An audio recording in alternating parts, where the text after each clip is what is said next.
tailgating party where Lee and I decided on a title for this episode. I don't know if you see it right on the stream. We're calling it the sequel to the first one. Nice. So, Nice. So yeah, I mean, obviously we got a couple things to talk about this week. I don't think there was much in gaming news like this actual week or late last week. I mean, yesterday was April Fool's Days, which, you know, there's always generic stuff now. It's like the internet just sucks. Like, it's all corny, and there's sometimes good stuff, but I, in my opinion, like the gaming stuff now is like there's just no way to really do it anymore. Like it's hard to, when you know half the stuff on the internet's fake anyways, it's hard to get invested in anything on April 1st when it comes to like gaming news. Yeah. Did you guys see anything like worth? So I saw something yesterday. Pretty funny. So a few buddies and I play. I don't want this weapon. I don't remember how to play it. Whatever. I'll use this weapon. I'll use the Titan. You got this. You got this. A few buddies and I play Rainbow Six, and yesterday they added in a game mode where it turned everything pink, and unicorns and stuff everywhere. So see, Ubisoft was on their game. Okay, so that's like, you know, that's like a fun little prank instead of like fake news or something. In For Honor, all the like minion soldiers in that game were turned into fucking rabbits. Yeah, I saw that too. Ubisoft's pretty fun. Which was awesome. Deleted recon. Yeah, so I mean, there was cool stuff like that for sure. I can't think of what the other one like that was, where, you know, developers added in some fun stuff instead of like, you know, outlets just coming up with corny fake news. IGN's was pretty good this year too. It was like a fake Nintendo Direct, and it was just, you know, more of a funny skit than anything, because it's kind of serious in the beginning, and then I don't know if you guys are familiar with the Nintendo Direct. You don't play Switch as much as I do, but in the directs, the main thing of the Switch is their little click noise they use for the Joy-Cons. So typically, like, the host will snap his fingers during a reveal. So towards the end of the video, the dude's just like snapping like every 2 seconds, and they're just showing some fake port that's coming to the Switch. They were like, you get all the good games, but you also get all the bad ones. Yeah, I saw. The only thing I saw yesterday was remember the one character from Toy Story where it's like it's got like Barbie legs and a fishing pole. There was a meme I saw where it was the new Borderlands trailer with where it's like the gun's got legs. They like put them two together. I thought that was pretty funny. But they were like, this gun's included in Borderlands, but I was like, that's the only sort of April Fool's thing I saw yesterday. Well, speaking of Borderlands, I guess that's one of the bigger, you know, pieces of news from last week for sure. I mean, PAX was last week, and I didn't hear, you know, too many huge things, but Borderlands was definitely one of them. As a fan in my high school years, the first one, probably one of the titles I put the most time into on the 360 days. The second one came out during a time when I was busier, so definitely didn't get to explore it as much.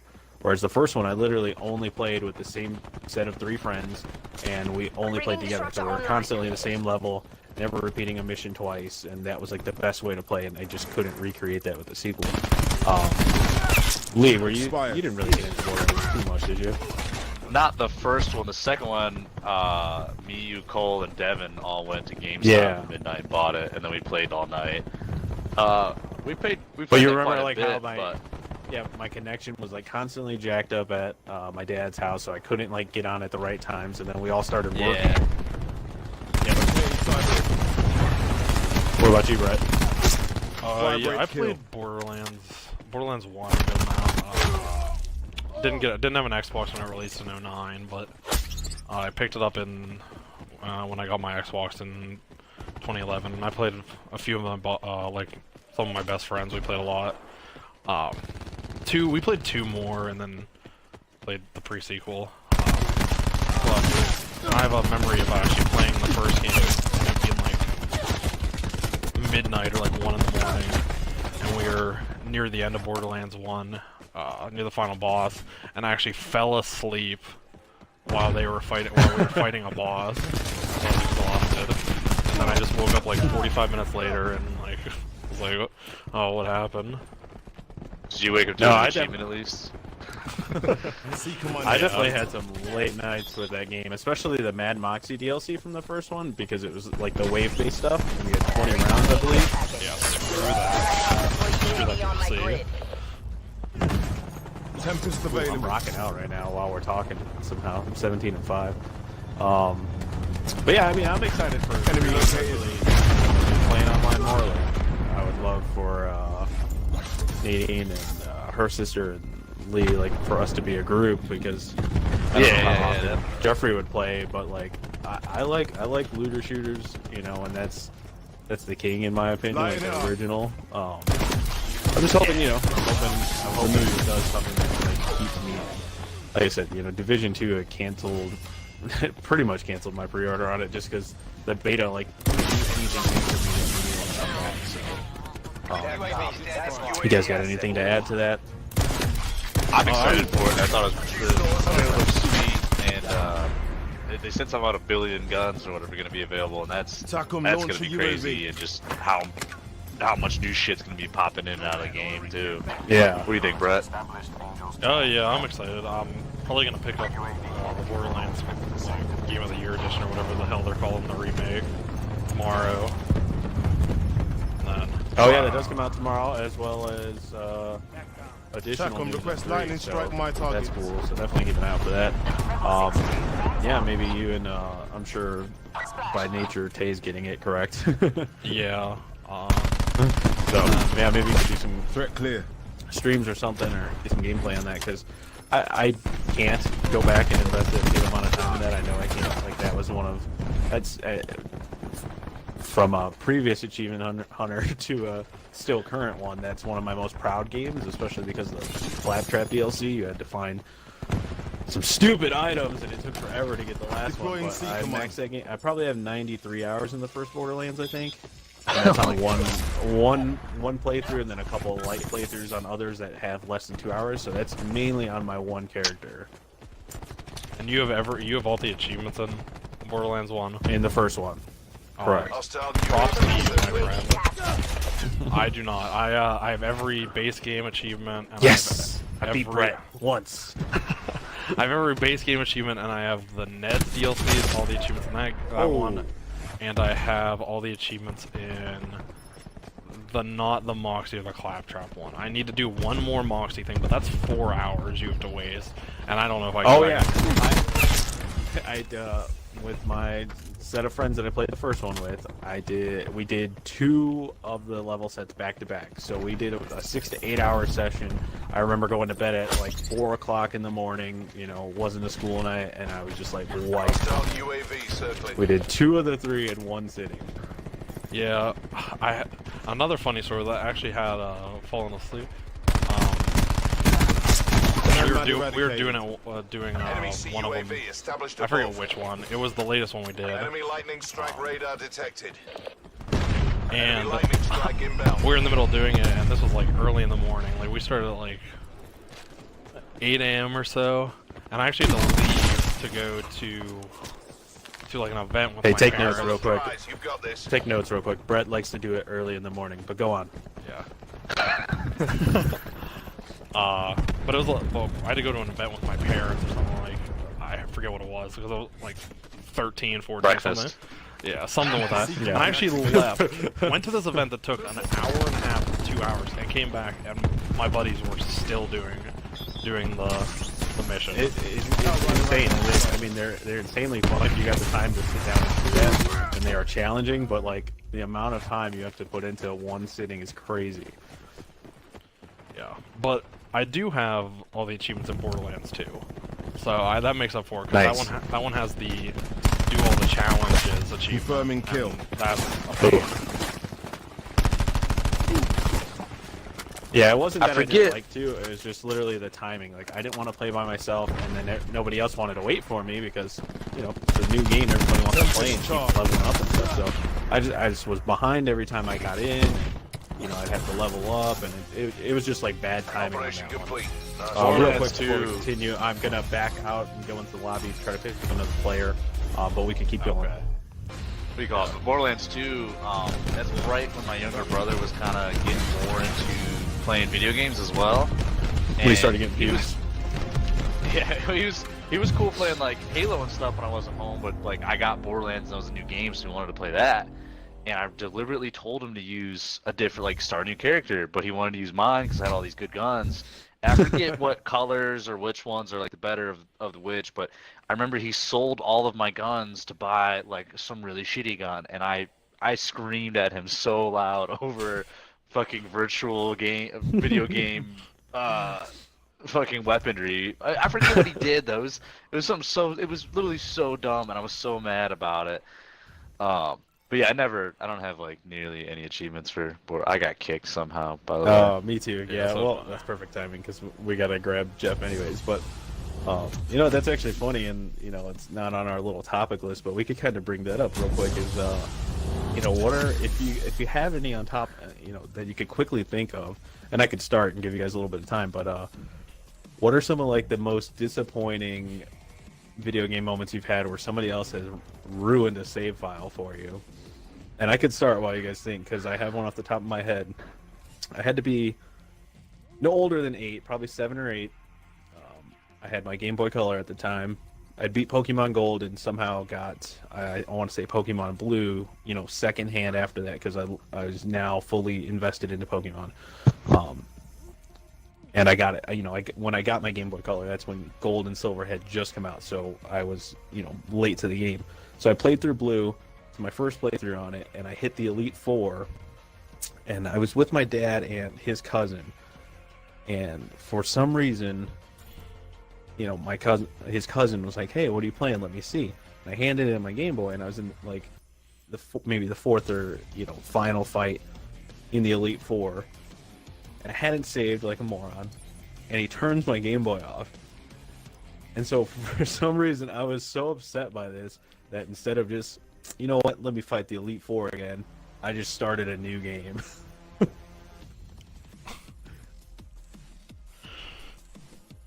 And I can't tell you like what compelled me to. You're not able to get in? No, I'm still getting error and everything on it. Man, I don't know why Jeffrey's not able to get in too. You want to close your game real quick and hop back in? Your ID matches. Yeah, let me see. What about you, Brett? Do you have any like moments like that, like what Lee had with his brother, or what I had with, you know, the Game Boy Color? Nothing of that. I mean, it's sorry, I had a reserve case that I got for free. And I got some Mark II version of the Damon. It threw me off a little bit. Well, if you can't think of one, I just thought of another one, which is actually hilarious. I don't have any with like an issue with a family member or anything, but I do have like I got screwed by a game kind of experience where. Okay. So it's been probably 3 or 4 years, and Taylor and I still talk about how it like pisses both of us off. So there's this shitty Xbox 360 game called Cursed Crusades, and it's not that it's pretty easy to perfect, and it's I say shitty, but it's not terrible. It's a like co-op medieval hack and slash styled game. Like, it's not really like what you think about hack and slash, but it's kind of in that vein. Okay. And it has I had a new shotgun. It has a to perfect the game, you needed to beat it once to unlock expert mode, and then twice to get the final achievement, which is beating it on expert mode. And okay, Taylor and I played through it. Lee, are you still not able to get in? No, it's not letting me do it. Well, what the heck? All right, hold that thought for 1 sec, Brett. You want me to try to host? Yeah, that's fine. Go ahead.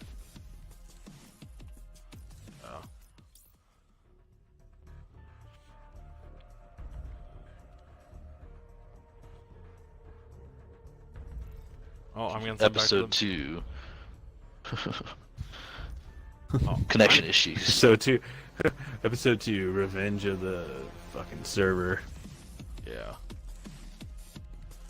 It just said something setting. It might have been mine, because it just kicked me back to the main page. So I think it said game settings updated. Yeah. That's probably what was blocking us there. So I'll try to clean this section up when we post it, but go on, feel free to pick up. yeah. So anyways, we played through it one time, had fine, and the game, like, it wasn't much harder, but the one thing that annoyed me in every video game, but this thing, like, the main aspect of it was deteriorating weapons, and you had to find new weapons just on the ground to get new ones. Anyways, we played through the game, got to the final chapter, and had like the game like soft crashed on the final chapter. Not a big deal. It restarted us at the beginning of the final chapter. We played through the final chapter again. You guys will have to invite your other the other two people that were Just one coming in. Once ALMAO's in here, we're good. Okay. Anyways, I had like a stutter. Beat the game. Final achievement didn't pop. So whatever. Like, looked around to see where it was. The game wasn't known to be buggy or anything. Didn't work. We tried replaying the last level again. Didn't unlock. So we played through the game a second time. Got to the final chapter. Didn't have any issues. Beat the game. Achievement still didn't pop. 2 completions of that game. It's like a 7-hour game too. Didn't get the achievement for it, and then I lost. And then the file got corrupted, and I lost everything. So that game is cursed, as the name implies. One second. Now she's having connection issues, so I think it's that game settings thing most likely giving us issues. So I'm having her just close hers out real quick. But in the meantime, I could fill in with additional stories as far as like those painful moments go. So when I was lucky enough to review Rise of the Tomb Raider, I was really stressed out about, like, not too stressed, but stressed enough about getting the review out on time, because that is a massive game in terms of, like, you know, that we were lucky enough to get a review copy for one, and then it's a longer adventure game. There's a lot of side stuff. I mean, it was probably a 20-hour game for me to beat the full playthrough, and prior to that I had done Submerged, Super Toy Cars, maybe a couple other short indie games, but I was kind of accustomed to 8 hours or less and done, and especially not getting as in-depth on the scale of Rise of the Tomb Raider. So Extra Life that year happened right around when Rise of the Tomb Raider was getting ready to come out. Leave me your phone. My bad.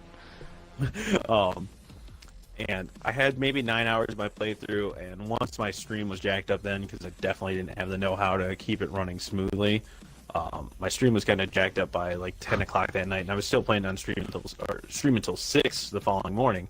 I was like, you know what? I'm not going to stream. I'm going to get some of this review done, get some of this playtime in on this. So I plugged some time into it.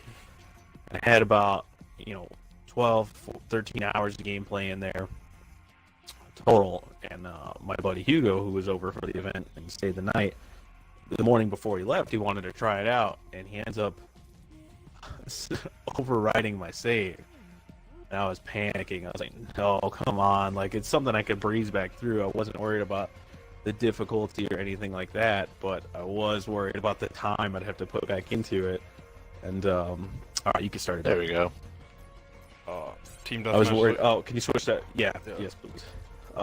I was super concerned about not being able to get that back, but thankfully I disconnected the Xbox. I deleted my cloud save, or no, deleted my local save, and somehow managed to get my cloud save back and restored it. I was super lucky in that it wasn't gone. But Morocco. But that was one. I had another one and I lost it. I was trying to think of. That was definitely one of the stereo ones, and it was just like, it was a total Hugo moment because he's just notoriously a klutz. Like, I could give him a porcelain doll and be like, hey, you gotta hang on to this for 3 hours. It cannot break. There's no way it's coming out alive.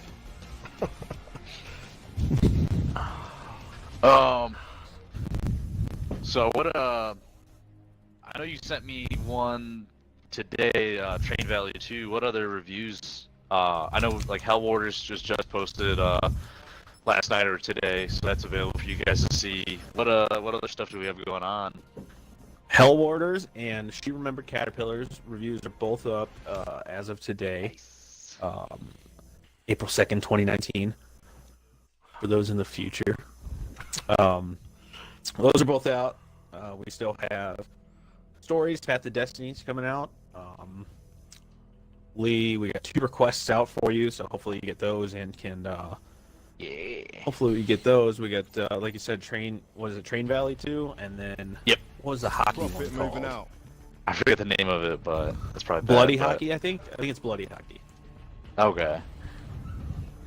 Something along those lines, but they both look good and definitely up your alley. I definitely want you to get the hockey one because I want to know how it is because it looks hilarious. Yeah. And then Brett's still planning on getting 2 out of you this week. Yeah.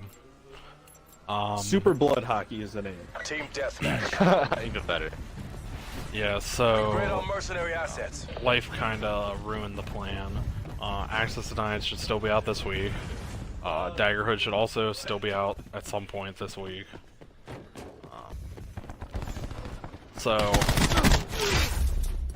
Metagirls, I haven't beaten the game,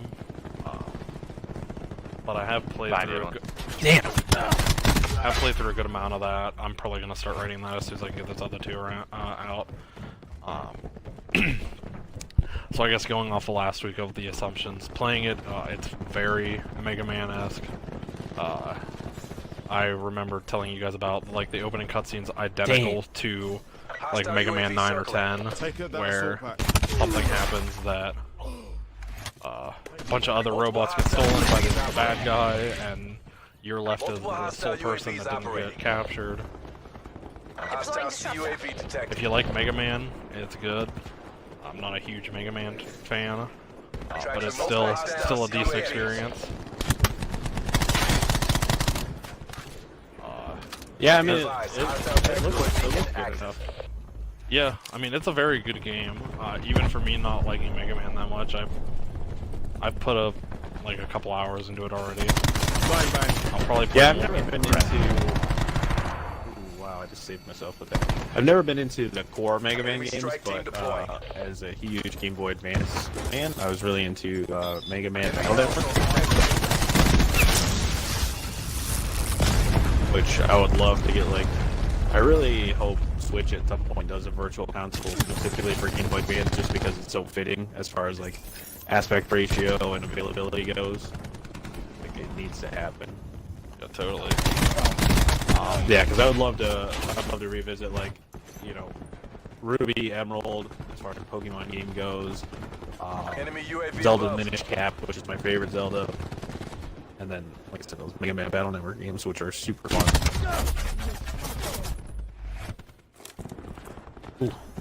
Hostile Damn. UAV detected. Getting back to, like, what else?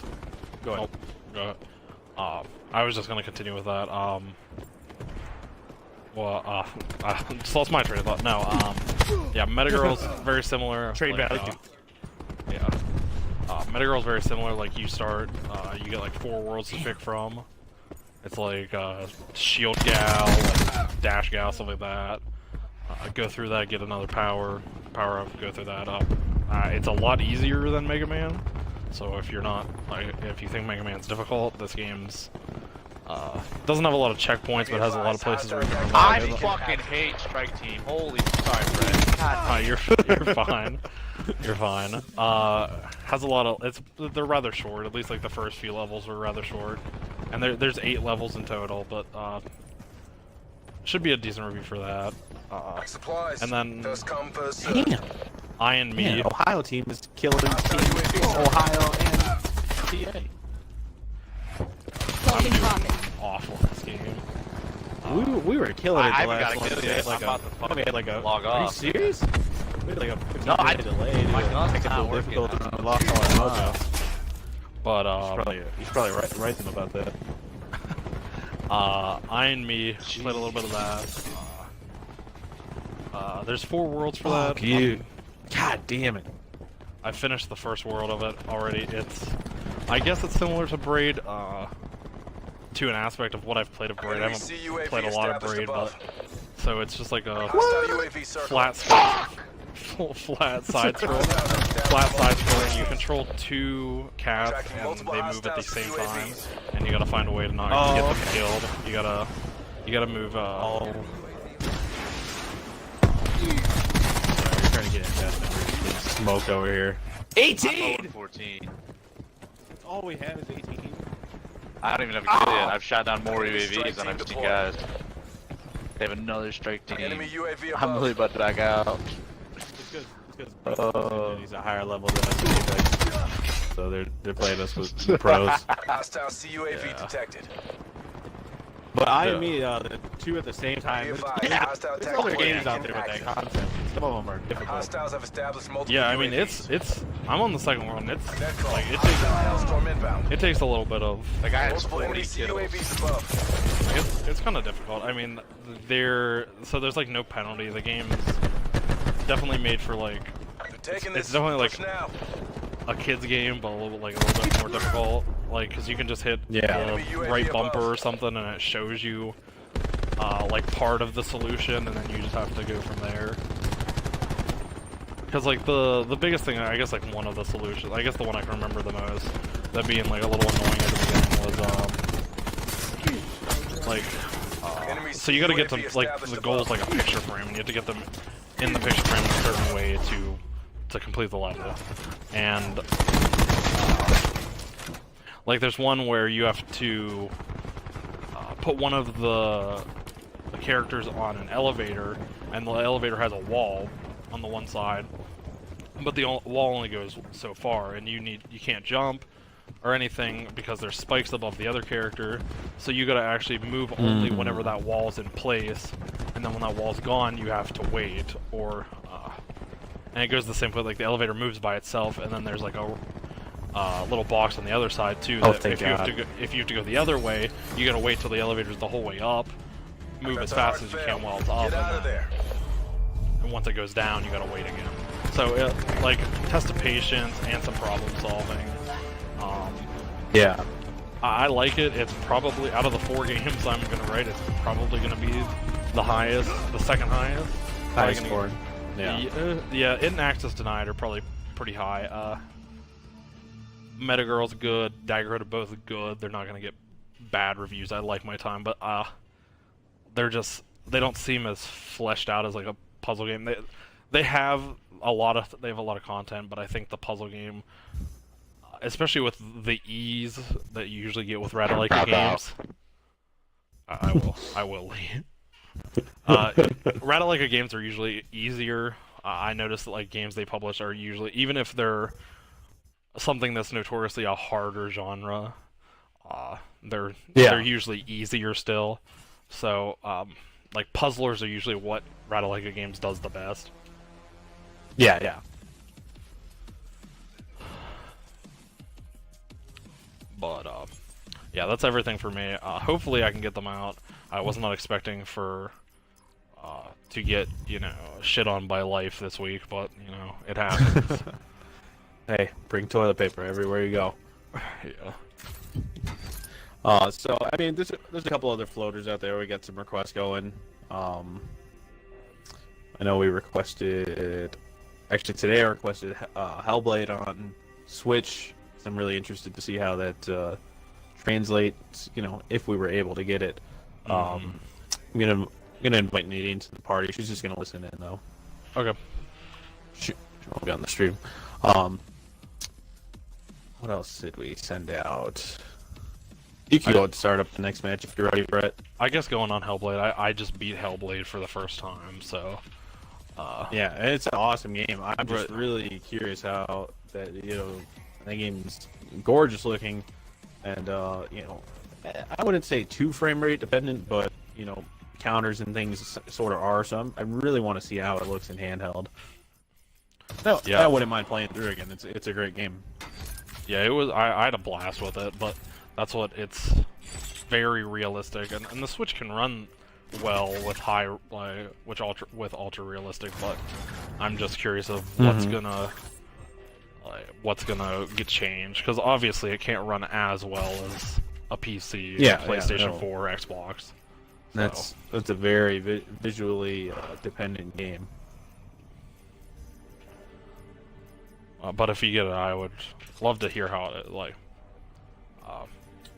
Yeah, and now that I am getting back into the video side of things too, I would like to, I would really like to, kind of make more comparison videos when we do get these Switch ports, because I think it's interesting to take a look and do those notes that we do every once in a while and say, hey, it's still as good as it is on, you know, a non-hybrid console. Mm-hmm. Yeah. But I know we have, I requested that Bout of Blood, Last Captain Standing for you. That kind of like ship arena game. That looked pretty cool. Put me in. I did send a game that Mike actually maybe not put me on, but has told me about many times is what the hell is it called? I just read it a second ago and I forgot what it's called. Gang Beasts. And that just came out for Xbox, and I really want to try it out, so I put out a request for that. I did request 2 copies, but I haven't heard back, and the reason I requested 2 copies was for the co-stream idea I had for me and Lee to compete against each other and subsequently do a drinking game while we do it. I think Game Beast would be an awesome game to do it, like best out of 5, throw Lee over the ropes, make him drink more liquor than beer, but I think that'd be a hilarious game to do. So we'll see if we hear back on that. Outside of that, we're gonna keep posting back episodes of Player2PartyChat on YouTube. I try to clean them up a little bit, and this one will probably need a lot of cleaning due to technical issues. Nature of the beast, I suppose. We're not all in the same room. We should just cut out that whole last game and just like put over gameplay for another game, honestly. Make it look like we're 3-0, like. Yeah, like we'll go ahead and film. We'll end the stream on a game and just play that game and see if we can crop that on top, because that was. Why don't I just? That was honestly the worst game ready of to Call of roll. Duty I've ever played on at least 4. Just like throw let's play like Minecraft or something. No, I'll just replay our first game where we all did great. Yeah. Just even if you wanted to play solitaire for like 20 minutes, that would be way better content than that last game. I'll put our first game at half speed, so it's moving really slow, and we're just playing. Yeah. We'll just replace it with like Ed's shaving routine in the morning. Well, that's what we'll just play for the 20 minutes. Confirming kill. I shaved today when I got home from work. It's a little ass backwards, but yeah. So I went to work with stuff. Got home, was like, gotta ditch this. Damn. But yeah, in addition to Player2PartyChat, if anybody saw it this last weekend, we did a little bit different stream. We had Lee doing a live build. We called it a Let's Build instead of a Let's Play. And he started putting together my Nintendo Labo vehicle set. It's about almost an hour long, and he got Engaging hostile cyborgs. a lot shorter Actually, time well, than what it said it would be. What was it? 60 minutes to 90 minutes for the pedal, and I got it done in like 2 minutes. So basically, achievement unlocked. So yeah, we'd like to do more of that. He just lives a few Speed hours run. in another state, but so we had the full editing video up, which just Hostile has down. the game audio, no commentary, just so you could build in peace. And then we did a speed run version where it's 10 minutes and you can quickly watch the good stuff. So I kind of want to do more stuff with that. I actually bought a Mass Effect coloring book today at Amazon because it was only a few bucks. Maybe I could just be coloring this if we do more of this like IRL stuff. Oh, I just got tased, bro. I think another thing we should do is once we build all of the things, all of the different pieces of that, I think we should actually do maybe not a whole Party 2 chat, but just us two playing. Just a gameplay like stream, yeah, the one game was like block cards. That was kind Grooming of cool, confirmed. Just I got dibs on little the pedal. games. It's alright. You gotta use your I know you foot, put it together. Yeah, I know you put it together. Yeah, I'm gonna get a field toe boot and just crush it. Discharging Tempest. But yeah, let's another thing we started talking about especially kind of just got brought up when we were casually playing the other night. We're talking about games that got spin-offs or sequels that were cheaper than, you know, the prior games. So we've been kind of seeing this trend, and it's not that it's a new trend, it's been done before, where a series will get this branch-off story and launches at a significantly cheaper price than you would expect from a AAA developer. I mean, most games are $60. It's been that way for the better part of a decade. But you know, you see these games like, most recently, Wolfenstein Youngblood, that's launching, you know, a year and a half or two after most recent entry in the series, New Colossus, and it's only $30. It's a co-op game for an extra $10, $40. You could play with 2 people for 1 copy, which is awesome. And the game looks every bit as quality as its predecessors. And it's not the first time the series has even done that, because they also have it's Old Blood, which was the prequel that came out. Yeah, which was the prequel that came out after the series kind of restarted. Which I never finished that one. But still, I think that one was what, $20? Yeah, $20. Okay. So yeah, and then just recently we had Far Cry New Dawn come out $40 instead of 60. I mean, it seemed to use a lot of assets that perhaps 5 used. Maybe just a little bit reskinned and expanded on. But by no means was it a graphical update, I don't believe. But still, $40 instead of the 60, and I believe it has just as much content as 5. And then within a month dropped to $20. So it's like, I don't think it's the quality of these games that's affecting the price, but just the market. So I guess, Brett? Well, I guess with I'll talk with like New Dawn and Old Blood, because I've beaten Old Blood. So with Old Blood, I love the New Order. I perfected the New Order. I almost have every achievement in Old Blood too. I played it twice. I feel like $20 from 60 is good because it's very short. It's 8 missions. The earlier missions are pretty short. And there's a few, like the second, like I know, like the beginning 2 missions can be a little bit longer, and then they get short in the middle, and then like the ending level's pretty long. So I think $20 for that, just because of how much shorter it is than New Colossus. Because New Colossus, not New Colossus, the New Order had like 14, 15 levels, I think. Yeah, it's been a while. In Old Blood, I personally, I stopped playing Old Blood because the first 2 segments were super stealthy, and it kind of just pulled me out of it right away, but I'll let you pick up. No, and that doesn't really go away.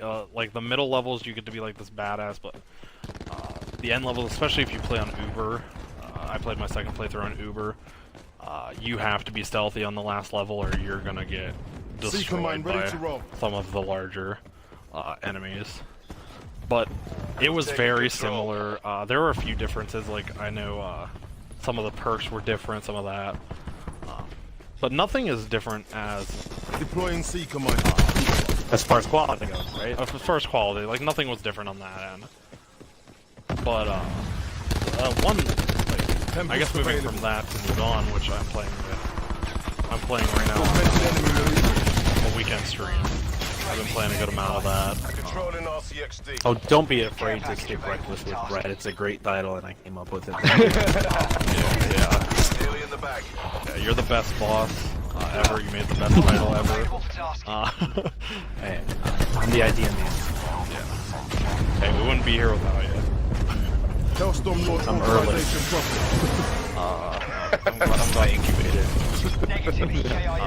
But anyways, like, yeah, with Breakfast with Bread, I've been playing, Get a sniper's playing nest. I just got a sniper's nest at the end of the game. And one thing that's like different with that one is, so Far Cry 5 was the traditional Far Cry. You had skills, you had stuff like that. You had skill points, you had hunting, fishing, all this other stuff that you have in every other Far Cry game. And I personally really like Far Cry. I know a lot of people don't like Ubisoft games because they're the same over and over again, but I like them. GG's. There's all this content. GG's. There was all this content in 5. There was probably 40 hours And then the DLC was pretty good too. I did everything in 5 in preparation for New Dawn. But New Dawn did something different that, like, it has the same thing, looks the same. Both the games look beautiful. Both the games, they both use the same areas. You can actually see old areas in New Dawn that's just been destroyed if you remember the map. The map's identical, but this isn't the first time they've done that either. There was Far Cry Primal that I completely forgot to mention in the thing. Far Cry Primal used the same map as 4. Oh, that's another one, yeah. Did it? Yeah, it's the same map as 4? It was the exact same map as 4. But that game was $60. I didn't beat Primal either because I bought it launch day. I bought the $100 version and I played 6 hours of it. Primal's a really good game. I might be a little biased. I guess I'll go into the thing. I have if we exclude Far Cry 2, because I don't like that game. I have played every. I don't think anybody likes having malaria. I have played every Far Cry game, and I have every achievement in every game, except I'm missing 1 because they added a new DLC achievement in 5, and I'm missing 2 in the original arcade game. And I don't have New Blood perfected yet. But it's pretty impressive. If we're just kind of sidecarring onto Far Cry just real quick, I maxed out 3 within a week. My buddy let me borrow it. I was like absolutely in love with it. So I played a lot of 4, played a lot of 5. Blood Dragon, another great spin-off that definitely didn't drop in quality, just dropped in price. It's also shorter, put a lot of time into. Yeah, it was an arcade game. Oh, naturally, but still, like the $15 for the same kind of gameplay and like more than that's worth in comedy alone was pretty awesome. Survival. Lee, no snacks. I was literally ripping a piece of paper. But yeah, paper bag to your snacks. Sorry for cutting up, but I guess the one thing I was trying to get out before I went on the tangent of bragging about how good I am at Far Cry, because I am the best. You're so good. Far Cry New Dawn's actually an RPG. You're a Far Cry away from me in terms of how good you are. Far Cry New Dawn's actually an RPG. So there's a health bar above the enemies that's never been in a Far Cry game, except maybe Blood Dragon. I don't remember Blood Dragon if there may have been a health bar. So not only does it want to be Rage, but it also wants to be Borderlands? But it's an RPG, so there's health bars, and there's a massive base building aspect that other games really haven't gone into. You having a base. You've helped people, but everything you help with them is like, do this mission, and then it really doesn't go. But before I finish the sentence, I sound like an idiot because I played Primal. Primal does the same thing. Primal also has a base building. Okay. Primal does. I don't know if Primal. Yeah. Augmented soldier down. I don't remember. But it's very similar to that, where there's a base building, so you have to get all these materials. Taking strong points now gives you fuel, which is used to upgrade, so it's not just like, oh, I conquered everything. Seekers available.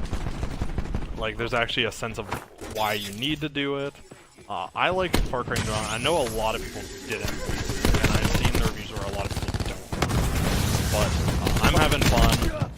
The man's wearing a fucking Easter bunny hat. Good thing I give you a platform to share your own. Yeah, there's an Easter bunny running around. Yeah. But Merry Christmas. Open. yeah. But I like New Dawn. I think it does well. Definitely, if you pick it up when it was $20, there's no reason to not pick it up if it's still $20. I have no idea if it is. I paid $40. I like it. I honestly probably would have paid $60 for the game. It depends how short it is, but I like it a lot. But yeah. So no, you're telling me someone who's played all of the Far Cry Moves firebreak. really likes this new Far Cry game. Yeah, well, imagine that, right? Really surprising. Let me guess, you bought it on Xbox because you're biased. Yeah. I was gonna buy it on PS4, but then I realized that I didn't have one, and I was like, might not be the best idea. But trying to show equality. On camping me. They didn't have it on the Nintendo Switch because I don't know what Reggie Fils-Aimé is doing, but you know, him leaving took everything He's off retiring, the Switch. bro. Yeah, he's As like, soon as he left, they were like, me. "Oh no, no more games on the Switch. We're gonna shut Nintendo getting shut down." Sit rep. Hostile care package above. But I guess I guess Enemy moving on UAV to moving on to Before you do, you plan on still playing that this Sunday? yeah, I'll probably continue playing that. Getting a good 2 hours in all the time with that. I haven't played it off stream yet, but I might start because it's kind of, I don't know, the one negative I would have is like, while the characters are interesting, it is a repetitive game. See, come on out. Yeah. But I guess I'll let you move on to some other stuff. Yeah. Fire break then.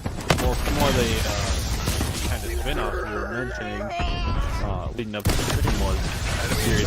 I believe Lee's played, so I'm pretty sure we've all got invested in at least one of the titles, but Dead Rising, which has done it before. Enemy Hellstorm detected. And this is back, you know, Xbox Live Arcade was a special place, you know. it was a different thing, whereas now, you know, all the indie games Tempest are ready to fire fire. on just being a game, of course, but Xbox Live Arcade it just had a different feeling. You're like, oh, these are all just little treats of games. Like there's no full, you know, 10-hour plus expansive games. These are all just like, they all felt smaller in scale, similar to what we're talking about, but again, didn't take away from the quality that they offered. I mean, it's a place where games like Limbo came out. You know, it can be as short as 3 hours, and that game is still one of the best of all time, in my opinion. But back to Dead Rising, that had 2 games on it, Case Zero and Case West, which, if I'm not mistaken, both led up to Dead Rising 2. They kind of filled in the gaps between the first and the second, and also introduced you to the newest character in a budget-friendly way. They were $5 and $10 respectively. And both had similar gameplay. You built weapons, you fought against the clock, and everything like that. But again, they have similar qualities. Maybe shorter gameplay, shorter substance, but similar quality. And you got the budget for that. But the other one we wanted to mention was that, like, off the record, Dead Rising 2 was basically the same game as Dead Rising 2, but you get to be Frank. So and it was slightly cheaper at $40, correct? Yeah. So off the record, because I played a little bit off the record. The game's the same. Every boss except one is the same. The story's the same, just you're Frank. So the only thing that really changes is everybody says Frank instead of Chuck, which I know everybody loves Frank. I like Chuck a lot as a character. And I think off the record's a lot of people might like it better, but I liked just 2 more than off the record, but off the record is still a good game. And the only boss that is different, and spoilers to a 8-year-old game, if you played 2, the bike fight switches from whoever the other dude was, I can't think what his name is, to Chuck's actually the boss. So they actually bring that into put in big spoiler warnings for a game that came out in like 2011. Yeah. But and this is also like the second boss in the game. But that's the one thing that changes. That's a cool nod to the original game. Yeah. And I guess that's with you talking about Case Zero and Case West. I liked those games actually better than Dead Rising 2 as a child. I would have been like 15, but as a kid I liked a man-child. Yeah. I like them more because I felt like Dead Rising was better as a small experience. Like, I liked playing Case Zero, and I liked what I was doing for the 5-10 hours, however long I played Case Zero and Case West. But when I played Dead Rising 2, I got to like that same 5 to 10 hour mark, and I was like, this game hasn't really changed much. A much bigger game, obviously, but like I just felt like it got to a point where I was just like, like kind of burned out on Dead Rising 2, and I never beat Dead Rising 2 till recently when it got put on Game Pass. I never beat it on the original 360. I never beat it. I'm the same way with the time frame with Dead Rising. Well, I agree with you there, Brett. Like I played the first one on 360. It was one of the first games I got, but when 2 was coming out, when both West and Zero came out, I actually played those way more than I played the original Dead Rising and even Dead Rising 2. I don't even think I actually bought Dead Rising 2. I think I rented it. But I played Case West is probably one of the only games that you probably can't chime in with this, but one of the only games that I've actually got 100% on. I don't really achievement hunt, but for that one I did. And it's just, to me, it was so much replay value. And I played it so many times trying to get all the achievements because I thought it was such a fun game. And then 2 came out, and like I said, I just kind of rented it and played it here and there. But So of the technically 7 entries in the game, if we're saying 1, 2, 3, 4, and the 3 spin-offs, I've only beat 3. I've only beat number 3, not 3 games. I only beat Dead Rising 3. Was that the first one on Xbox One? The first one? I don't know if that one's backwards compatible. Yeah, so. Oh no, you're saying 3. Yes, that was the first one on Xbox One. That was a launch day title. It was sweet. So to answer the other question for you, Ed, yes, all 3 have been made. They've been remade for $20 on the Xbox, so you can actually play all 3. That's right. Yes. So you can play all 3 again. Capcom is just doing that with like everything. With every game. Trust me, I fall for it every time. I own every Resident Evil game. Haven't played any of them, but I own every Resident Evil game just because I can. But no, like speaking on that, like I have a special place in Case Zero for, like, I actually downloaded the demo for Case Zero and I played it, and then I ran out of my time and I actually deleted it. And this is whenever demos, like, you only played to a certain point. It wasn't timed, so you could just delete it. You could just delete the game and play the demo again, or sometimes they even just let you restart the demo. So I actually played the demo twice, and I was like, I like this game. I have to buy it because when I was younger, I didn't have a lot of my own income, and even though the game's $5, that's still, like, I gotta ask my parents for the money, or I gotta save up money, and Watch and learn. who knows, like, what time, I don't know what time of the year it came out of, so like, I actually played the demo a few times. I had to get this game, and I got the game, and I played it 2 times again then. Like, I liked Case Zero a lot, and then I like Case West the same way, and, a quick side note, Case West actually is a sequel to Case Zero, Case West is actually a sequel to 2. They always target rich. Oh, okay. So it fills in afterwards. Yeah. Okay. But yeah, I feel like those were one of the. It's something that, like, arcade games did a lot. There are other games that had, like, arcade game ports, but I feel like Dead Rising really did a good job of, because you can have, like, snack size versions of Dead Rising, and I feel like these 2 exist. Smoke them. Like, I know a lot of people like playing Dead Rising a lot, but I feel like it's a fun, mindless, like, still interesting, but like bite-sized chunk, and I feel like Dead Rising does that very well. Yeah, because I would say, like, that's one of the harder things to get along with. You know, the full price titles is, you know, they're super fun for what you can do, but the stories that they try to fit in along that time, it's like, do I really need to get invested in this when all I want to do is destroy hordes? Mm-hmm. Like, that's when I had the first on. No matter PS. Yeah, like, that's one of my games on 360 as well, and that's literally, like, I would ignore the clock and just, like, do whatever I could to just kill zombies. Mm-hmm. That's why it was good that those games came out with, like, those endless modes eventually. Because, like, I never played Dead Rising 1, and, like, that's what made me mad as a like, teenager when playing Dead Rising 2 was, like, I'm trying to enjoy this game, I'm trying to do everything I want to do, but the clock's running down, people's quests are going away. Like, I like doing everything. I wanted to save everybody. Popping up that people are dying. Yeah. I wanted to do everything, but, like, on this clock, like, time trials are not something I like. And, like, Dead Rising is not a time trial by any sense. You're very lenient with your time. You just have to have good management. Yes. But, yeah. But that's just, like, a thing of, like, it just took a little bit out of it. Yeah, I got a little, like, addition to what you're saying too. Then before we, you know, kind of get back to our spin-off talk, is that, like, Okay, so with that, the time thing, that's a staple in 1, 2, and those first 2 spin-offs, right? Like, there's really nothing you could do about it. That's part of the game. It is what it is. Oh shit, I forgot about flags. Taking the lead.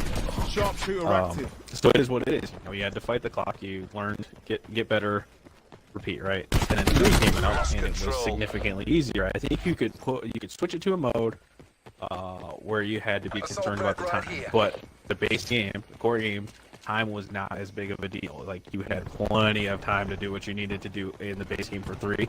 And then I think 4 completely got rid of the time. I haven't played 4, so I don't know about that. I'm almost positive it did. So naturally, you know, fans of the originals were upset and like, oh, you know, that's one of the best parts about it. It kind of just makes me think about, I don't know how to pronounce it. What's the latest From Software game? But Sekiro, you know, Shadow Die. Yeah. So if that's how you say it, I'm going to rely on your pronunciation. So Shakira, it's really difficult.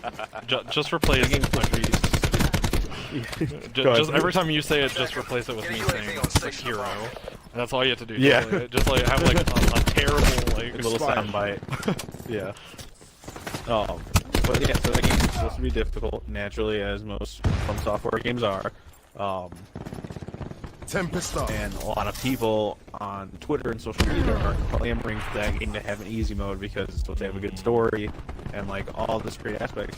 And honestly, that's like, I'm not gonna play it, and I'm really interested in the setting, the characters, all that. Like the whole look of the game, I would definitely be down to do. But I'm not a fan of Souls-like games. I tried playing Dark Souls, the original one. It's just as someone who has a huge backlog, I'm not trying to get caught up on the same boss for 15 hours of the game because I'm not good enough to beat it.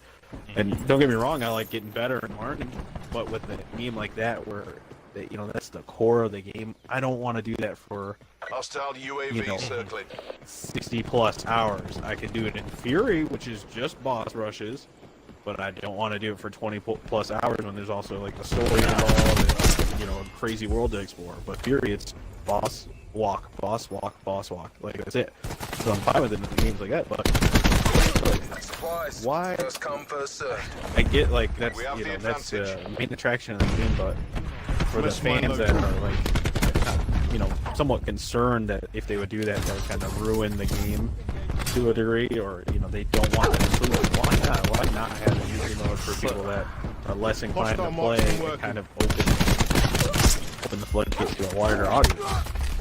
So I guess I'll step in with it. So I've played Dark Souls 1, 2, I've played a little bit of 2, I've played 3, and I'm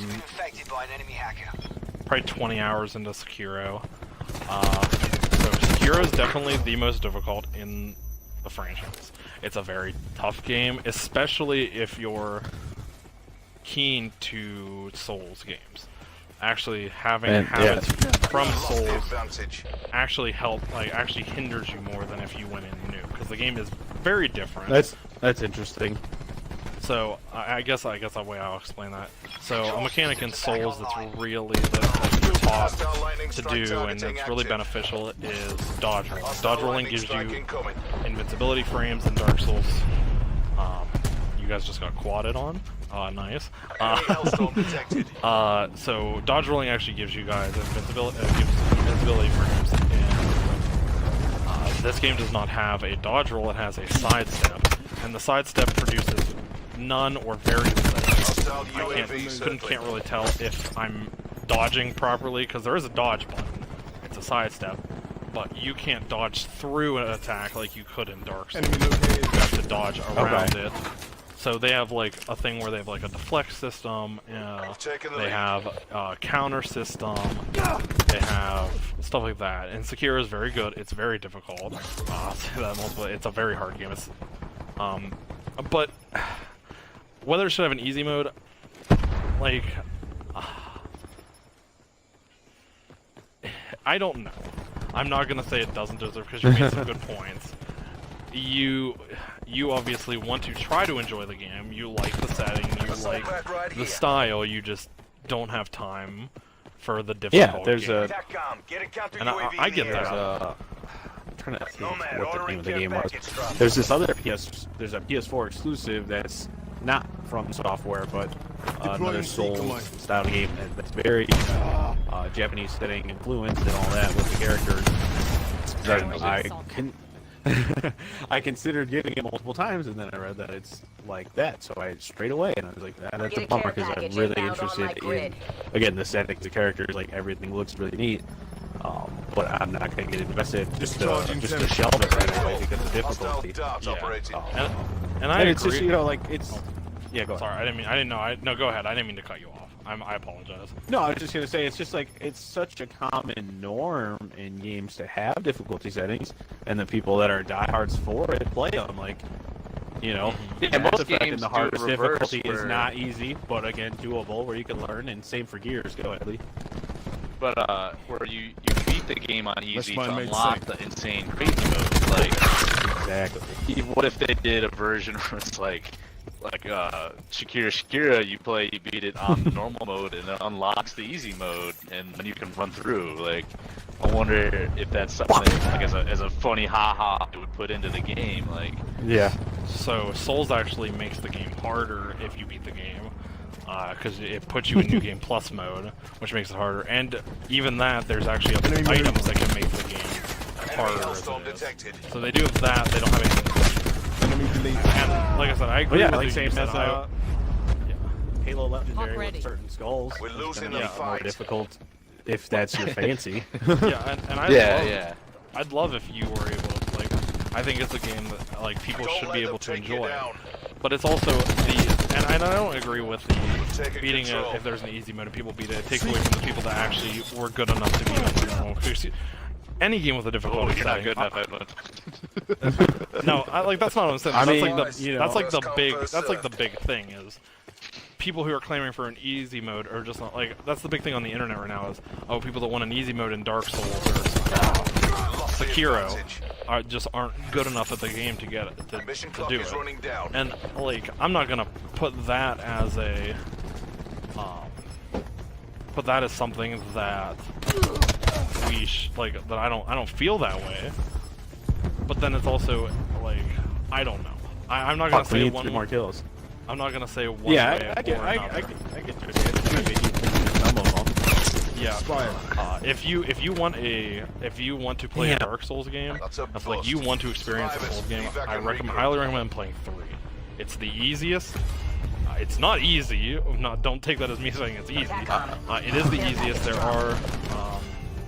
There are a lot of tutorials to how to do it. There's a lot of ways, like some of the mechanics are a lot easier to grasp. Well, that's, you know, and so for Souls specifically, it wasn't just the difficulty, I just didn't really care for the lore in the first one. I enjoyed watching it be played, but it's not a series I'll find myself ever playing. And, you know, to speak on the difficulty again, Cuphead, I was rooting for that game for like 4 fucking years. I knew it was going to be hard, and I've only played like maybe a couple hours of it, and I'm absolutely diehard fan of the art style, of the music, everything about that game, except for the gameplay because it's just not my style. Again, I'm not in classic Mega Man, so not something I want to do is constantly die when I could hop on, you know, for a platformer, hop on Mario or Sonic and be perfectly happy with the gameplay there and the challenge it offers when it wants to. Yeah, and I mean I feel that with Cuphead. I played some Cuphead today, and I just had to stop because I just couldn't enjoy it. Like I like hard games, but that's like why I played Hellblade. I was playing Sekiro, and I was enjoying it, and then I'm like one boss where I am. I'm like one boss before I get to choose which ending I want. So like I'm like it's not really the end. I mean it could be the ending because one of the endings is like 2 more boss fights, and then another one of the endings is like 10 more boss fights. But I'm like at that level where I get to make the fork in the road. And like I've been playing the game, I've been enjoying it. It's been hard, but like I was just getting so fed up with this one boss I was stuck on that I stopped and I went and played Hellblade, and I enjoyed Hellblade. And like Hellblade's fun. It has challenge, but like I didn't have to worry about perfect dodging. I could take hits, I could get knocked down, I could die without losing everything. It was just something that it was fun. Like So I feel you. Yeah, and I totally understand, you know, the love of the difficulty there, but what's so wrong with there being another option? Like, you know, Team deathmatch. Cuphead lets you play levels on easy, Weapons but you free. don't get to technically beat them. If you beat them on easy, you can't progress past that. And then it's like, Taking control. Now down. I'm trying to think what I was just gonna say. I lost my train of thought Ajax too. dropped. Just started thinking about Cuphead again. Yeah, they let you play Yeah, different nightmares. Oh no, that's what I was gonna say. You said different endings and stuff like that. Like all that stuff can still be there for the diehards. Like Nier, I've never played that, and I know that's got some difficulty to it in multiple endings. But it's like, okay, for somebody who 26. just wants the substance, the narrative. But somebody like me who just wants the substance, some solid gameplay, like I want a little bit of challenge. Don't get me wrong. Edwin just wants participation trophy. Let him play the game on easy so he can get I mean, I feel you. Like Seekers with Sekiro, available. like why isn't there a thing like Cuphead where you can play on simple or easy or whatever, but like when it gets to Ajax where there. I good am, at it, yeah. yeah, like get that, like even if you get to play through like the game, what if you get to where I am? I'm in a boss called like the Guardian Ape. He's right before the fork in the road. What if you got to beat him It is and then Dragon you Ball just Z. You were right, Lee. what if when you got to him, if you beat him and played through the game on simple, it's just like, thanks. Now if you Expired. want to continue, you got to change to normal or something. Like why can't you get to? Yeah. You just can't pick an ending.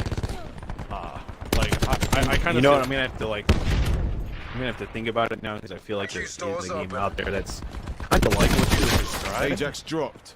Man, what would it be though? I won't get Seek too mine in-depth in it online. because then I'll start thinking about it way too long. But I think there might be a game out there with a cascading difficulty like that. Well, and not even that too. There's games where a lot of RPG games you can't do a mission until you're a certain level, so it's like. But again, if we do arguments like that, then we're literally going to be arguing every aspect of it. Why does Pac-Man have Confirming easy kill. mode? Yeah, I mean, I don't feel like they need to go in depth as that. Like, I feel like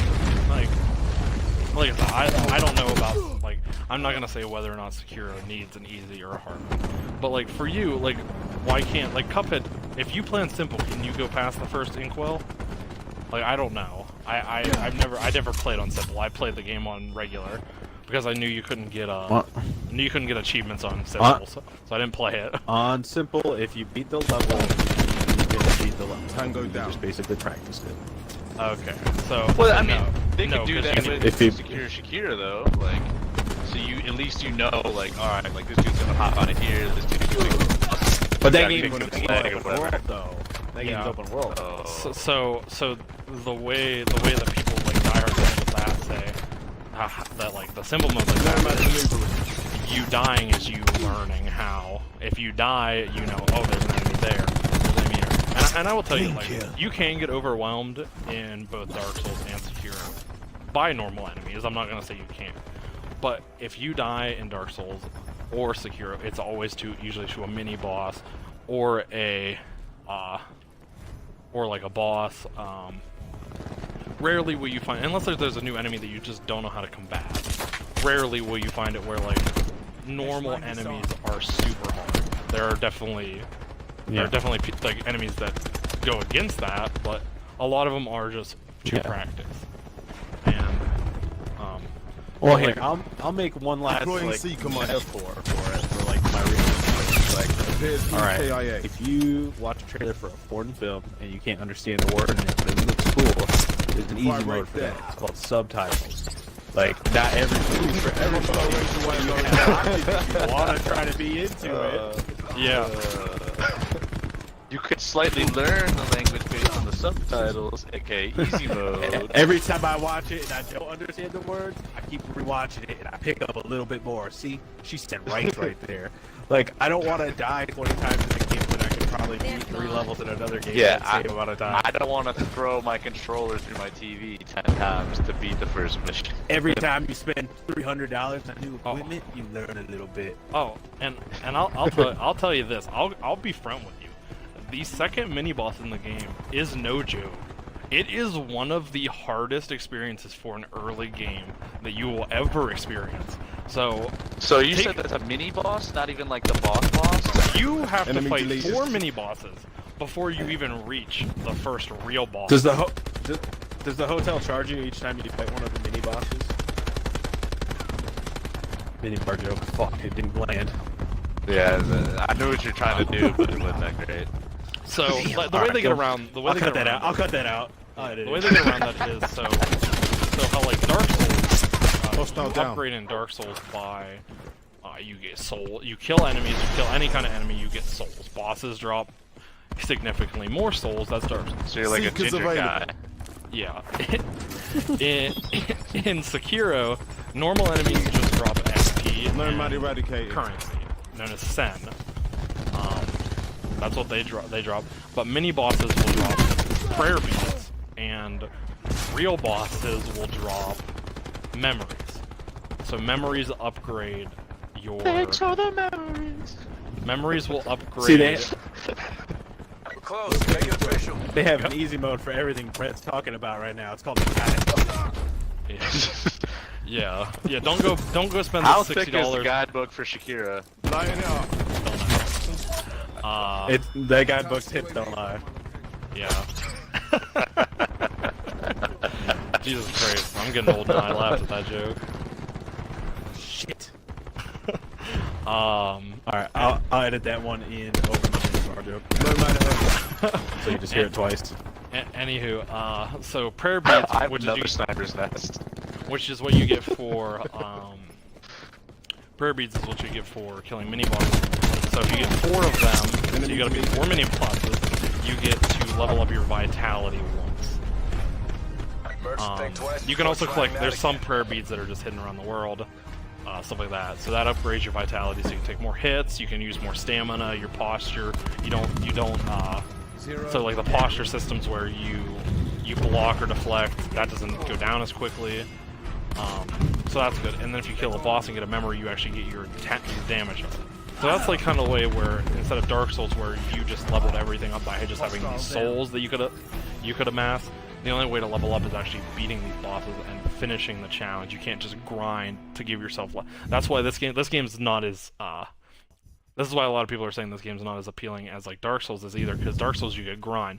This way you can grind to get skills, you can grind to get money to buy things, but you can't get stronger. You can't get more health unless you beat bosses. Okay, so the game's called Sekiro. You have to worry about how much money you have, how good your posture is, and whether or not you could get stronger or healthier. I'm pretty sure they should call it Sekiro, because it sounds like you're just worried about your image the whole time. Yeah, and don't worry, when you die, you lose half of everything. So you get divorced constantly in that game? Fuck. So if you die, you lose half your money, and you don't lose skill points. If you earn a skill point, they stay, but you lose half of your XP towards the next skill point. So Yeah, never mind on the easy mode. I'm just gonna skip. I guess we went on a huge tangent. But I guess do you want to yeah, get back to the let's, spin-offs before we end tonight? Yeah, we'll call this the last map because it's fucking firing range again. Wait, we won that one, right?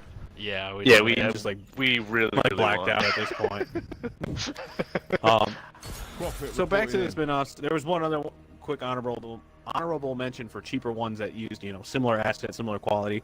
That was Alan Wake American Nightmare. I tweeted earlier in the week. Alan Wake was probably the base game was probably the last game I rented before like Blockbusters went out of business. I love that game. American Nightmare I didn't actually play until recently, probably within the last 2 years, and that's fun too. I didn't play through the full thing, but it's more of the wave-based shooter. So at $10, you get what you're paying for. Team Similar deathmatch. content, but no real narrative substance. You just got these basic maps and shooting waves. But there was a couple honorable mentions on here for spin-offs that we thought were overpriced. Did you want to add something to American Nightmare? So not. Lost control. Well, I guess I can add something to American Nightmare. So I haven't played it. I played Alan Wake. I know a lot of the story you got from that was through picking up text logs. So that's like a way you can get a story in that game. But I did find one more that was the infamous Festival of Blood. It's actually on the next page on our note sheet. Oh, okay, yeah. That actually uses the same map as Infamous 2. Wire in place. and it uses coal from Infamous 2. I didn't play Infamous 2. I didn't play it at all, but I did find that, and it says it's $5, and if it is, no matter how short it is, Infamous being a $6 game, if it's a $5 PlayStation arcade game, that's great. I don't know if $5 is the release price or the price now. I couldn't find anything about the game finally, but right now it's priced at $5. So it was a standalone, right? But it was a standalone. It was an arcade standalone. Okay. It wasn't a I think it DLC. was intended as an expansion at first, but then because I'm almost certain when I bought my PS3 bundle, this was years into the cycle. I just got one in preparation Command for activated. Last of Us. I got both Infamous games and Festival of Blood. Is that it? Yeah, I got Festival of both Blood. of those included with my Hostile PlayStation, UAV which was circling. cool. But I never played either, unfortunately. Yeah, so that and Alan Wake, American Nightmare, both shorter versions, different versions that use similar assets. But we did have a couple on here that we thought were might have been overpriced for what you got, considering the release. And I guess we'll start off with probably the most infamous one, and that's Halo ODST, which, as somebody who didn't play Halo 1 and 2 and just played a lot of 3 multiplayer, I liked ODST for the campaign and like the wave-based mode, but I believe if I'm not mistaken, both of you are bigger Halo fans, so I'll let you guys start off. Lee, if you want to kick it off with a little bit of ODST background, or your take on it. That launched at $60 when it was supposed to be a Halo 3 expansion. Yeah. I remember. Obviously, I was a big Halo guy, playing a ton of 2 and a way more 3. Probably half of my middle school years in a Halo 3 lobby or a Modern Warfare 1 lobby. For me, ODST was like a cool look into different units and everything that was part of the franchise. But upon playing ODST, to me it just felt like they saw Modern Warfare being big and they wanted to make a Halo version of that, and that's what ODST ended up being for me. I think it's basically Halo Infantry. Yeah. Enemy UAV above. That's the type of character those are. That's like the airborne, shockwave troopers or whatever. But it just wasn't everything I wanted. Kill. Hostile Still a decent game. I still own it. It's part of the Halo franchise. I try to keep some of the franchise games, especially sitting on my game stand right in front of me, along with the first Halo Wars and Halo 3.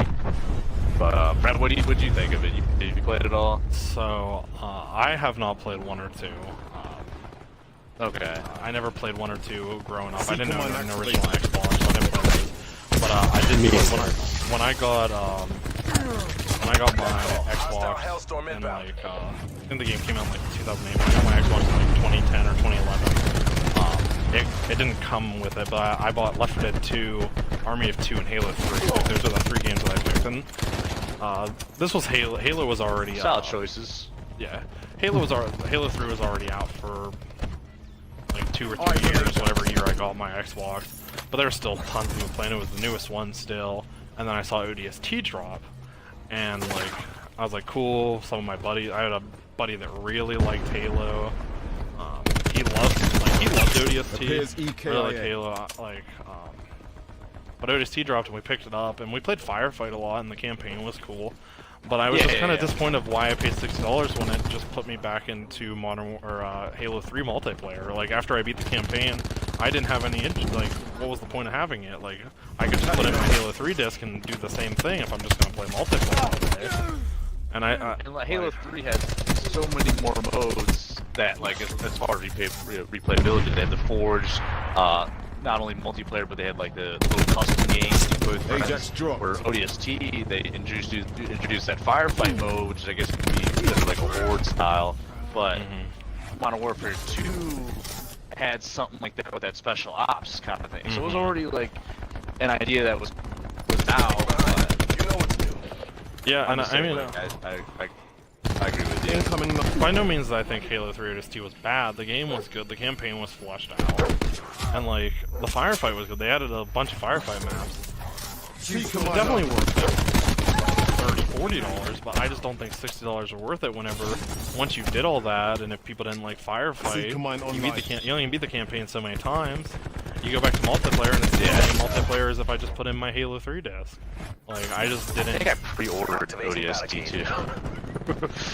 Like, it just came to the point where, like, it was good, and then, like, Reach came out so quickly, I don't know if it was, like, right after ODST, it wasn't that long, but, like, ODST came out, and, like, we instantly went to Reach, and Reach was just so much better than ODST. Like, yeah. Like, it was also a full retail game, but, like, it did the thing, like Halo 3 ODST, Halo 3's in the name, like, you can tell it shouldn't have been a full retail game. Yeah, like Far Cry New Dawn, it's Far Cry 5, but it's not Far Cry 5 New Dawn, like, it had, it was just... Far Cry. Yeah, I needed to bring that back. I needed to bring that back up since I love Far Cry so much. we talked about 20 minutes without Far Cry in any of our phrases. You had to spread some light. But yeah. So it just came full circle because he said he wanted to pay $30-40 for ODST, but when he was talking about New Dawn, he said he probably would have paid $60 for it. yeah, I mean, I just feel like I don't know, like You want to back out of this lobby? Yeah, back out. We'll do one more. Yeah, so like that's what it just like. ODST was great. Like, I'm not gonna say it was a bad game. I just don't know if it was worth $60. No, I agree with you there too. Yeah. But I did. I think the campaign, from having played, the campaigns in everyone except 1 and 2, I think that was the first campaign that really opened things up a little bit as far as exploration goes, and that was my favorite part because you got to go through the city a little bit more and in some manners freely. But outside of that, yeah, my bad. Bummed the button on my controller. But yeah, ODST like kind of had like some problem solving. It wasn't just like go to point A, B. Like, it was like, oh, you found this thing, now you gotta do this special, like, visor trick to find something. And that was cool. The campaign was good. The campaign was good. It was pretty long. It was probably as long as 3, maybe not as, but it was pretty long. It had a lot of stuff. I just don't know if it was worth $60 whenever, like, the multiplayer, like, I hate to say that because it used 3's multiplayer, which was great multiplayer, that it shouldn't have been worth $60. But if they wanted to do that, why didn't they just double dipping, yeah. Yeah, why didn't they just make it an expensive DLC? Like, why didn't they do a... Like, I get this as, like, way before, like, they started doing expansions, but why didn't they just do, like, what a World of Warcraft did or something? And we paid $40 for a big DLC, a whole new Halo 3 campaign, instead of just making it $60. Yeah. I mean, they're a little more common now, especially with... hard drive sizes, and that could have been the thing at the time. You never know. It could have been like, hey, this is not gonna fly. Like, we're gonna lose a lot of people if this is digital only. So you never know. They might have played into it. Put me in. And I guess another. Go ahead. Go ahead. For ODS. No, if you want to wrap it up for ODST. I guess with ODST, like, that does make sense. Like, right now, you can always do. Like, we have 2 terabyte hard drives, we have this. Like, with the Xbox 360, I still have my hard drive. You could only get a 120 gigabyte hard drive that Microsoft sold. You had to get the one they sold. What do you buy? I'll edit that out with you saying Far Cry. Yeah. With the one Microsoft hard drive. With the new Xbox One, you could have all of the Far Cry games on one hard drive. But back in 360 days, I couldn't even download number 2. But yeah, like, with how small of a hard, and like 120 hard, like, back then it was pretty big. Like, games were like 10 gigs at most. Like, I look back at some of the games, like, I have a lot of games. I have 30-40 games installed digitally on my Xbox 360 because, like, near the cycle, a lot of things did go digitally, and it just made sense. It just made sense to pick them up digitally instead of going like to GameStop or something.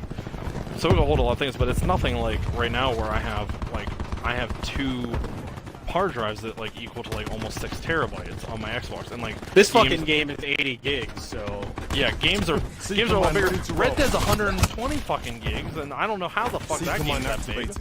Like, it's a beautiful game, but it's probably because the online update. You probably have Xbox One X patches. Yeah, but nonetheless, like, games are huge now compared to it, but you make a lot of sense, like, you make a lot of, it makes a lot of sense being like, oh, if we release this thing that's like, oh, Halo 3, there's a 15 gigabyte DLC for Halo 3? like people probably Yeah, would have like they've been like, what the fuck's Enemy going sniper on? operating. Like this is Yeah, ridiculous. I mean at that point in the cycle, there's different home screen updates, Tango down. firmware updates on the console itself. So if you had like the base 32 gig Xbox, you would probably Outright look at expired. having just 20 gig free just because of updates. Yeah. Enemy sniper operating. When they came out with the flash drive, like where you could put a flash drive and save games on, I had like 4 or 5 flash drives with games on it. Yeah, I have 3 Oh my flash God. drives plugged into my 360 right now. I'm looking at it right now. So I feel you. Jesus, you filled all holes. Yeah. But I guess that's all I have for ODST. So if He you only wanna- does that in the mornings, remember. So if you want to move back to the spin-offs, Yeah, well, just to touch on that too, Pull ahead. it's like I totally forgot what I was talking about, so yeah, I'll go back to the spin-offs. Fuck, sorry, I'm getting like way into the game. Damn it, this barbed wire still here. The other one I wanted to mention was one that I stupidly bit into, and as a fan of Resident Evil, when I had my 3DS, like, 2 Resident Evil games got announced for it, and I was like, this is sweet. One was Revelations, which is one of my favorites in the series now, and the other one was C command activated. The Mercenaries, which took their now kind of iconic minigame Mercenary mode and made it into a full-fledged title. So there's no story, just a good amount of characters to choose from, and a variety of levels from the game. I think from 4, from 5, Winning this. like it kind of any games that featured mercenaries, it kind of borrowed assets from, borrowed levels and characters and all that good stuff. Inbound. And it was $40 at launch for 3DS, which was the normal price of a launch game. Hostile UAV But circling. after like you got to realize how much substance there was, which wasn't a lot, it was like, really, do I really want to pay this Hostile much for it? And lightning I did, strike unfortunately. Hostile But, down. leading up Enemy to the lightning stream, strike I saw that, which I didn't know at the time, because again, I've hardly ever been digital. That when it was coming out, they slashed the price on the eShop to $30 for launching. I'm like, what the hell? And I paid $40 for that thing. And don't get me wrong, I played it. But again, Annihilator mode for you, especially if you are accustomed to having some story, like in most Resident Evil, there's none of that to be found. so like going on to it, was it even fun? Did you have fun with it, or was it kind of like I wish I It was would still have? fun. It was nice to have Resident Evil, but it's like, okay, Revelations was the same price. It's significantly better. Had a full-length story. There's literally an analog Disappointing stuff. Enemy UAV above. Yeah, that's Revelation 2. This one you get to point and shoot. But yeah, so like there was literally I bought the analog stick attachment for it so that you could play it like an actual shooter. Wasn't necessary to play the game, but it made the 3DS a lot more comfortable. And then I recently reviewed it on Switch. It's a good entry in the series for sure. Damn, how did you kill me? Oh, Enemy that's UAV the one. above. That's the one Resident Evil game I do not own on the Xbox. Revelation. That's a good one. I mean, it's simpler. It's got some corny shit in the story, but literally all of them do. But it's one of the better stories. And good Deploying setting. C command. There's a little bit of backtracking in the game. But it's usually for keys and stuff, which again is a staple. But that one was a nice change. From Some Resident Evil 5 shit. 5 and 6. It felt more survival horror. They weren't just fighting enemies with guns, which pisses me off.